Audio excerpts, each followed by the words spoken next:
Graça e paz. Amém. Graças a Deus. Que bom iniciarmos esse tempo cantando uma música tão antiga, tão conhecida, né? Mas com tanta realidade também aos nossos corações, quando a gente entoa alguns cânticos, mesmo que eles sejam tão, digamos assim, batidos, o Espírito de Deus, ele é tão maravilhoso que ele acende algo dentro de nós. Se nós cantamos que é só para te adorar, Senhor, que essa seja a nossa oração mesmo, né? Que esta seja a nossa motivação nessa manhã. Estamos nós aqui só para te adorar. É isso que nós fazemos, apesar e a despeito das nossas limitações, a despeito de nós mesmos, tantas coisas que estão os nossos corações contaminados e algumas vezes até impedindo que a verdadeira adoração se realize na casa de Deus, onde o povo de Deus se reúne, mas que o Senhor possa nessa manhã dar um passo a mais conosco, porque Ele conhece a nossa limitação, Ele sabe que nós somos pó. Mas, irmãos, com tudo o que temos e com tudo o que somos, só para te adorar, Senhor. Amém. Fazer o teu nome grande. Vamos abrir aqui em Hebreus no capítulo 9. Vamos meditar um pouco em um trecho que nós temos aqui. Eu quero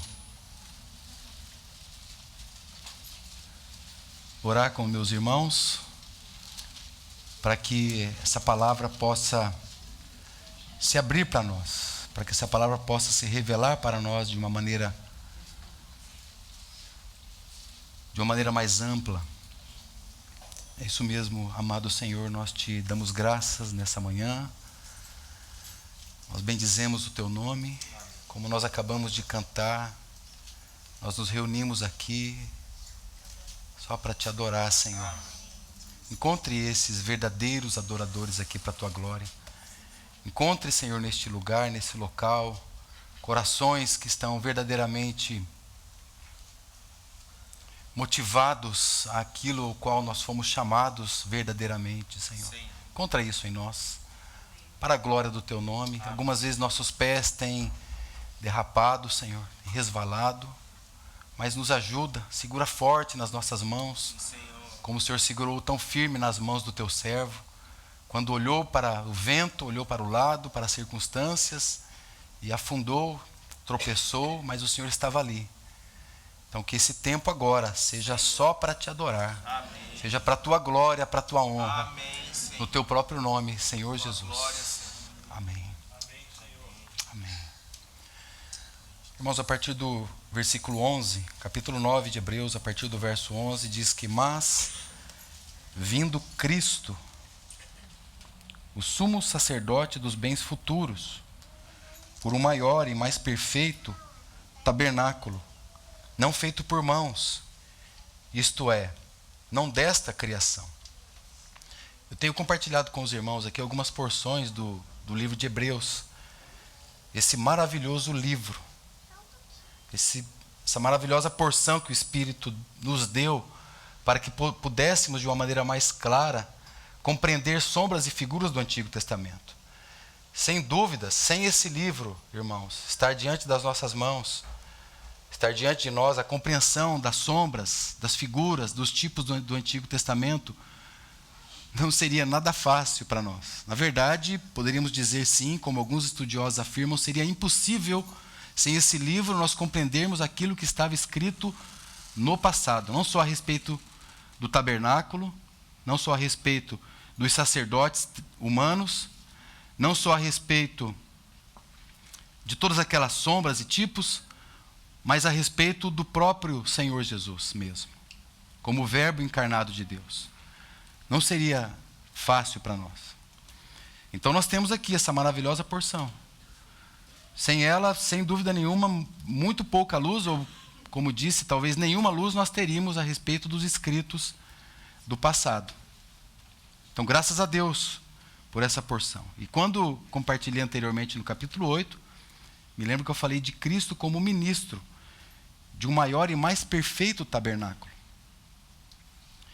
Vamos seguir aqui a leitura, que eu quero dizer para os irmãos o que destaca-se para nós, ainda que é uma continuação do capítulo 8, claro, né, o capítulo 9, mas o assunto vem se discorrendo dentro da mesma linha, mostrando esses aspectos ali do Antigo Testamento, e ele vem nessa mesma linha, mas eu quero, nessa manhã, trazer o que nós vamos ler no versículo 15. Mas veja o 12 antes, que diz que o 11 falou que, mas vindo Cristo, o 12, nem por sangue de bodes e bezerros, mas pelo seu próprio sangue, ele entrou uma vez no santuário, havendo feito uma eterna redenção.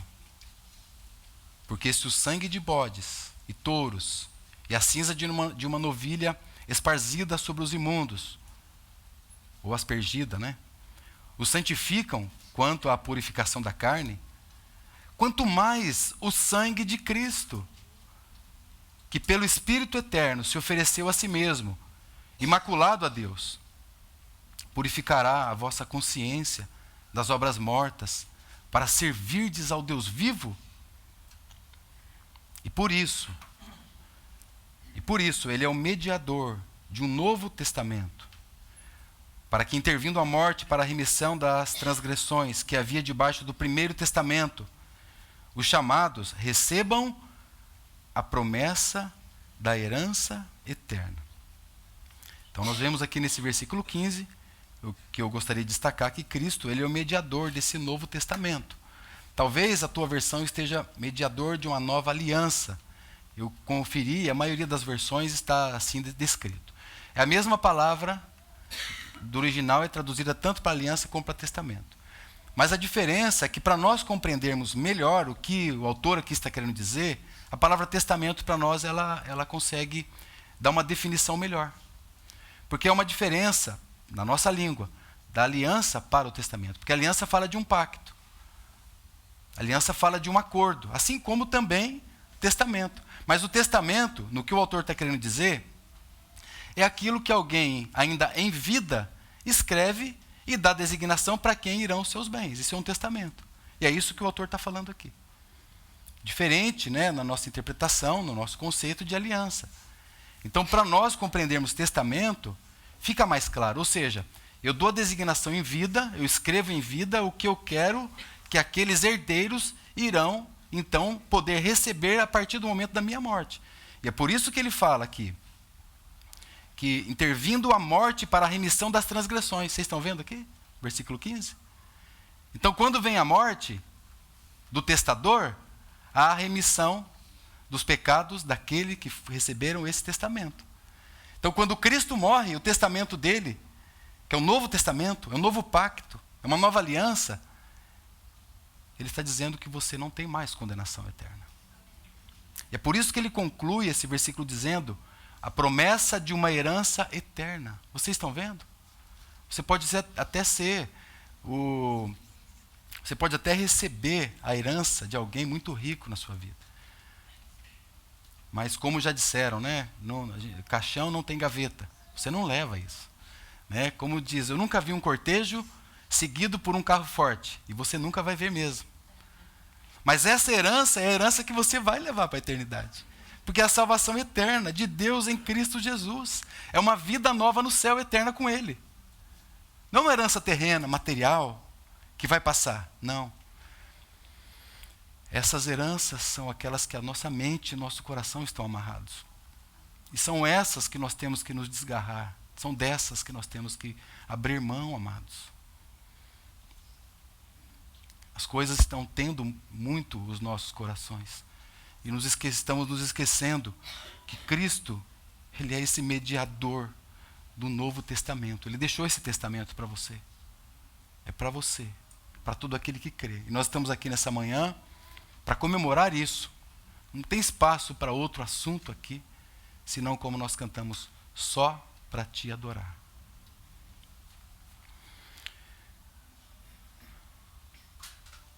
Mas, porém, né, o versículo 11 que eu li, né, há uma mudança de cena aqui também.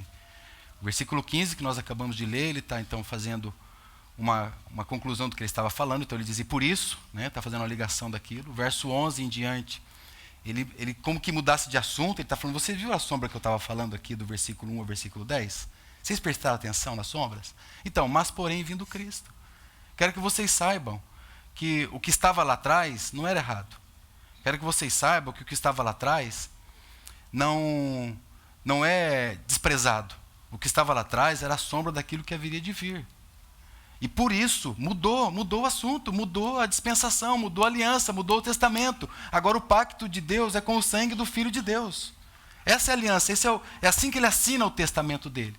Então por isso que ele fala, porém, ou mas, vindo Cristo, o sumo sacerdote dos bens futuros. Então ele faz essa mudança de cena aqui. Vindo Cristo, o sumo sacerdote dos bens futuros. Deixa eu mostrar para vocês, para que vocês possam então ter isso em mente. Vai ser muito bom para compreender o versículo 11. Se você pega a partir do versículo 1, na verdade, se você pegar no final do capítulo 8, você já vai ter isso com muito mais clareza. Mas aqui tá bom. Versículo 1 do capítulo 9 diz que o primeiro o quê? O primeiro pacto, isso está no capítulo 8. O primeiro concerto, a primeira aliança. Ele diz que o primeiro tinha ordenanças de culto divino e um santuário terrestre. Aqui está falando do santuário de Moisés, o tabernáculo de Moisés. Tinha um terreno. E agora, porque um tabernáculo estava preparado, o primeiro, estava preparado, em que havia, aí ele vai falar agora alguns elementos que havia nesse primeiro tabernáculo. Presta atenção, irmãos, porque nada disso aqui fala de outra coisa senão da própria pessoa de Cristo mesmo. Que então, no versículo 11, como nós lemos, mas vindo Cristo, ou seja, a realidade daquilo que nós estamos vendo aqui agora. Aí ele vai falar do candeeiro. Isso estava lá no primeiro tabernáculo. A mesa, os pães da proposição, aos que se chama santuário, aos que se chama o santuário. Ou seja, aqui é o segundo lugar, aqui é o santo lugar. Você tinha o pátio exterior, o santo, e você tinha o terceiro lugar, que é o versículo 3. Mas depois do segundo véu, estava o tabernáculo, que se chama o Santo dos Santos. Aqui é o lugar onde estava a presença de Deus. E o que estava ali na presença de Deus? Irmãos, considera que aqui é uma representação de tudo aquilo que está no céu. Deus está mostrando para nós aquilo que está no céu, para que você possa compreender aqui na terra, ainda aqui, todas essas realidades que para nós eram sombras. E para nós a realidade hoje é Cristo. Então ele vai falar do incensário de ouro, versículo 4. Ele vai falar da arca do concerto. Estava ali no Santo dos Santos. Estava ali coberta de ouro, todo em redor. Estava um vaso. O que tinha dentro desse vaso de ouro? O maná, uma porção do maná, né? O que mais que tinha dentro da arca da aliança? A vara de Arão que tinha florescido. As tábuas do concerto. Tudo isso estava ali dentro dessa arca que representa a presença de Deus. Versículo 5. E sobre a arca, os querubins da glória que faziam sombra no propiciatório, das quais coisas não falaremos agora pormenorizadamente. Ou da minha versão, não falaremos agora particularmente. Por que não falaremos agora particularmente a respeito dessas coisas? Porque já passou. O que nós falaremos agora particularmente é de Cristo, o Verbo encarnado de Deus. Ele agora é o nosso tema, o nosso assunto. Essas coisas, vocês querem entender essas coisas? Entenda que tudo isso estava fazendo outra coisa e não tinha outra função senão apresentar a pessoa encarnada de Cristo. Esse era o objetivo aqui. Tanto que se você pegar, meus irmãos, o candeeiro fala de Cristo como a luz do mundo. Se você pegar, por exemplo, a mesa, fala de Cristo, a mesa e os pães, o Cristo como o pão da vida. O pão da vida verdadeira. A vida verdadeira é Cristo. Fala também da arca do concerto, como eu já disse, fala da presença de Deus. O maná, fala da pessoa de Cristo. A vara de Arão, que tinha florescido, fala da vida ressurreta de Cristo. Tudo isso nos aponta para Cristo. As tábuas do concerto, porque a finalidade, o fim, o destino da lei é Cristo. Tudo apontava para Cristo. Então, irmãos, essas sombras, por isso que o autor diz, deixe de lado essas coisas. Eu não quero falar sobre isso agora. Agora eu quero falar de algo mais excelente para vocês. Agora eu quero falar de outras coisas. Não vou falar disso agora particularmente. Então o propósito é esclarecer o contraste entre o serviço superior de Cristo como sumo sacerdote do santuário celestial e o serviço daqueles sacerdotes da descendência de Arão. Esse é o contraste. É isso que ele quer mostrar para nós. Porque Cristo, ele é esse sumo sacerdote do verdadeiro santuário. O verdadeiro santuário, no Santíssimo, que é o céu dos céus. Lá onde Paulo diz, eu fui arrebatado ao terceiro céu, o qual vi coisas inefáveis, das quais não é digno ao homem mencionar. Foi ali que Paulo estava. Era ali que ele estava, na presença de Deus, vendo a própria glória do Filho de Deus. Então a realidade mostra a excelência dele, do sumo sacerdote eterno, nesse verdadeiro santuário, no céu dos céus, superior, mais alto. As sombras dos modelos, graças a Deus, já cumpriram o seu papel. Mas todos aqueles homens lá do passado olhavam para frente e falavam, estamos aguardando. Quando você lê Hebreus, no final do capítulo 11, você vai ver isso. Que eles estavam ali na expectativa de ver essas promessas sendo realizadas e cumpridas. Mas para nós olhamos para trás, daquilo que Cristo já fez por nós. Será que caberia, diante disso, outros assuntos aqui dentro, meus irmãos? Senão a palavra de Deus, a pessoa, a obra, a vida de Cristo. E nós queremos algumas vezes trazer as coisas que estão encharcadas no nosso coração para aqui dentro. Irmãos, essa palavra tabernáculo, ela tem algumas traduções, não só no Antigo Testamento, como no Novo Testamento. E ela pode ser traduzida também como tenda. É uma tradução. Quando você lê tenda, você pode saber que é o tabernáculo de Moisés. Mas você pode também traduzir essa palavra como tenda da congregação. Agora, a tradução mais completa e mais adequada e mais forte para essa palavra, tabernáculo, é tenda do encontro. Tenda do encontro. É aqui que o homem se encontra com Deus. É aqui que o homem vai buscar a presença de Deus. Não quero dizer com isso que nós não temos a nossa vida devocional. Temos que tê-la. Nossa vida de oração. A nossa vida de devoção diante do Senhor. Mas quando 2 ou 3 estão reunidos no nome de Cristo, Ele está ali presente. E é uma presença viva. Ele é a pessoa mais importante aqui neste lugar. É a palavra dele que está dizendo isso para nós. Então, é aqui que o povo se encontra com Deus. É aqui que os céus podem se encontrar com a terra. Todos aqueles utensílios, sim, nos mostram sombras maravilhosas. E fala da vida encarnada de Cristo. Fala da pessoa gloriosa de Cristo. A humanidade de Cristo, a natureza de Cristo, todos esses elementos. Como eu disse para os irmãos, a luz do mundo, o pão da vida. Mas vocês viram que havia também um incensário de ouro? Vocês percebem? Então eu quero dizer para os meus irmãos que pode ser que em alguns momentos estão se sentindo derrotados, que nós temos um sumo sacerdote e o ofício dele é interceder por nós. Seu ofício intercessório é eternamente interceder por aqueles que são fracos. Aqui na terra já era assim. Quando o Filho de Deus, na sua humanidade, estava aqui, o seu trabalho já era esse. Irmãos, há uma cena maravilhosa e alguns textos da palavra a gente às vezes passa tão batido. Tem um especial que eu, conversando com o irmão ontem, me lembrei desse texto, quando lá em Lucas, no capítulo 22, o Senhor Jesus disse assim, Simão, Simão, Satanás reclamou para te peneirar como um trigo. Em outras palavras, Jesus estava dizendo para ele, Satanás, ele está reclamando a tua pessoa para te jogar de um lado para o outro. Satanás, peneirar como um trigo, é ser batido mesmo, é ser massacrado, é ser pisado, é ser humilhado. Satanás está reclamando isso, Pedro, de você, Simão, Simão. Ele está reclamando. Mas o papel intercessório do Filho de Deus, ele continua vigente até hoje. Mas naquela ocasião, ele disse assim, mas eu roguei por ti. Eu roguei por ti. Então, o papel sacerdotal de Cristo, mediador, como nós lemos aqui, por isso ele é o mediador do Novo Testamento. E Jesus não disse para ele: Pedro, Simão, eu orei por ti para que nada disso acontecesse com você. Jesus não disse isso. Eu orei por ti para que ele te livrasse dessas tentações e provações. Jesus não disse isso. Jesus estava dizendo assim: eu roguei para que a tua fé não desfalecesse.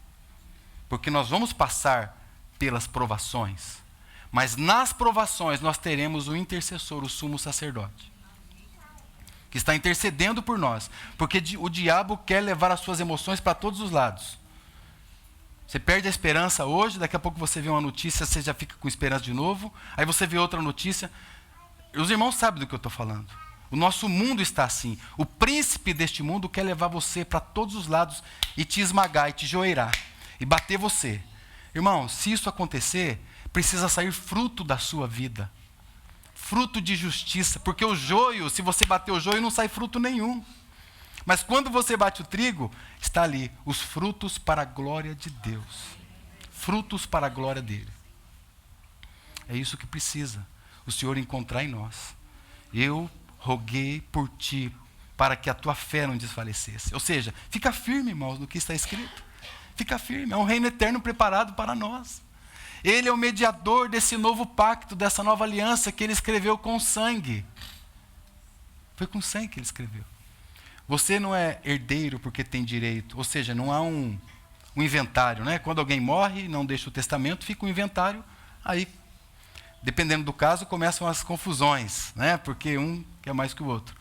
Mas aqui é um testamento já, ele já escreveu antes que você tem uma herança eterna.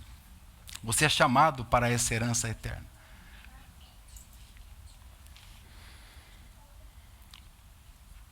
Porque não foi com sangue de bodes e de bezerros, mas foi com seu próprio sangue. É isso que diz o verso 12. Vocês veem a grandeza? Como foi escrito, com que tipo de tinta foi escrito?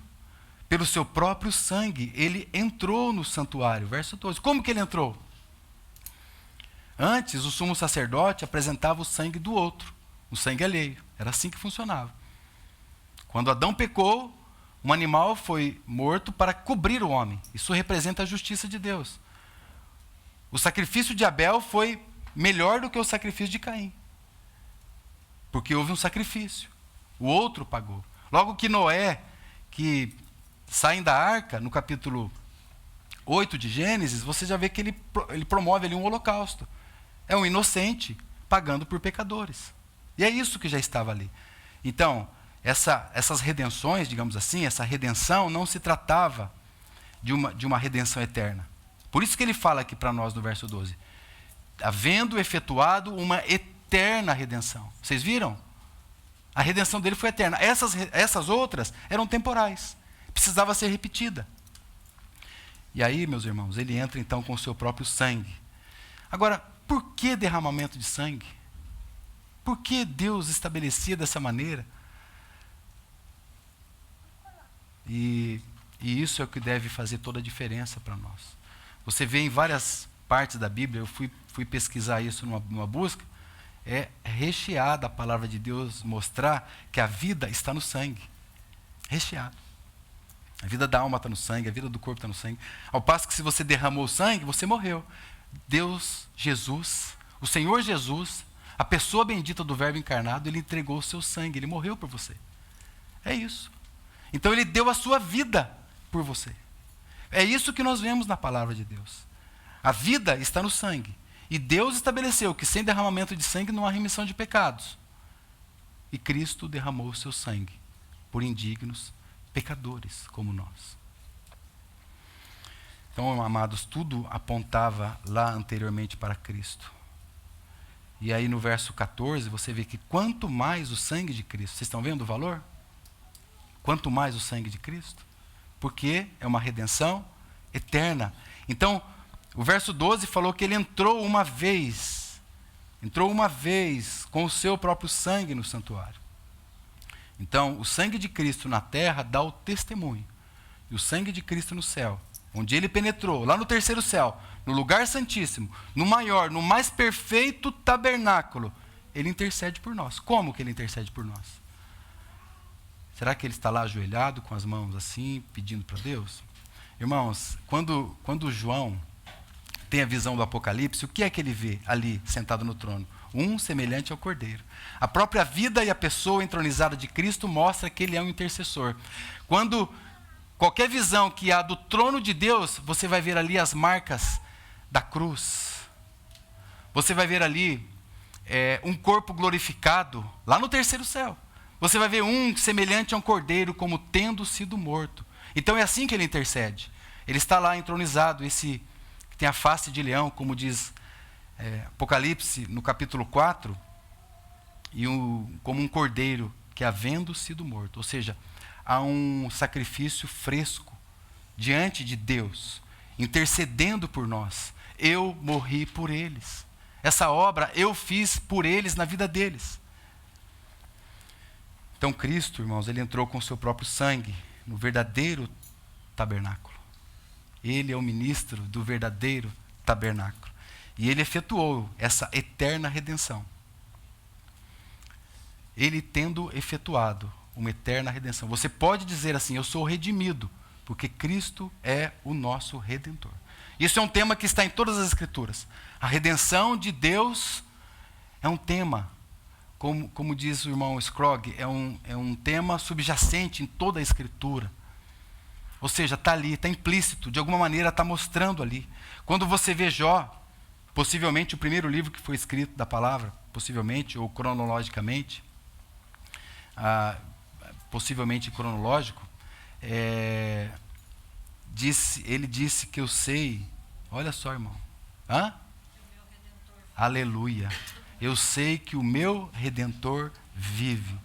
E sabe o que ele disse? Ainda nesse mesmo versículo, e por fim ele se levantará sobre a terra. E eu, quando for levantado da terra, todos atrairei a mim mesmo. João 12, 32, confirma Jó 19, 25. E o nosso Redentor vive.